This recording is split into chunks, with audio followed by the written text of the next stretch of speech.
پہاڑی زبان میں اپڈیٹ سنیے۔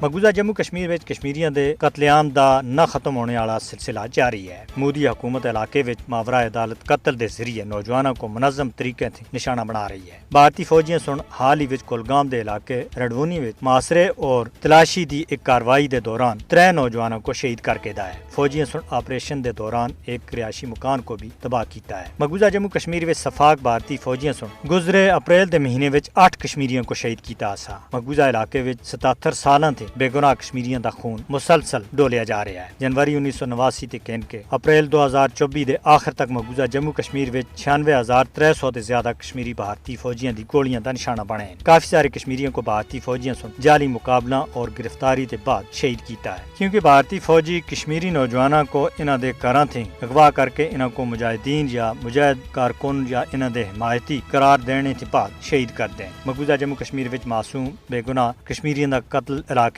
دے اوتے بھارت تے غیر قانونی قبضے دی وجہ ہے۔ مودی حکومت دی طرف تے 5 اگست 2019 دے غیر قانونی طور دے اوتے زیر قبضہ جموں کشمیر دی خصوصی حیثیت دی منسوخی تے بعد تھے مقبوضہ علاقے وچ بھارتی ریاستی دہشت گردی وچ اور ماورا عدالت قتل، جبری گرفتاریاں وچ اور انسانی حقوق دی دوئی سنگین خلاف ورزیاں دے اندر تشویشناک حد تک واضح ہویا ہے۔ بھارت مقبوضہ جموں کشمیر وچ کشمیریاں دی منظم اور ادارہ جاتی بنیاداں دے اوتے نسل کشی کر رہا ہے۔ مقبوضہ علاقے وچ جاری قتل و غارت گری دا مقصد کشمیریوں کو خوفزدہ کرنا ہے، لیکن کشمیری عوام اپنے نوجوان شہداء دے گرم لہو کو کسی بھی صورت وچ بھلا نہیں سکتے اور قتل و غارت گری دے اس سلسلے کشمیریوں کو اپنی آزادی دی جدوجہد تھی دور نہیں رکھ سکتے۔ مودی کو یاد رکھنا چاہیے کہ کشمیری آزادی دے واسطے مرنے دے واسطے تیار ہیں، لیکن ہتھیار سٹنے دے واسطے تیار نہیں ہیں۔ بین الاقوامی برادری کو مقبوضہ جموں کشمیر وچ بے گناہ کشمیریوں دے قتل کو روکنے دے واسطے مداخلت کرنی ہو سی اور کشمیریوں دی خواہشات اور اقوام متحدہ دی متعلقہ قرارداداں دے مطابق تنازع کشمیر دے حل دے واسطے بھارت تے دباؤ بایا جانا چاہیے۔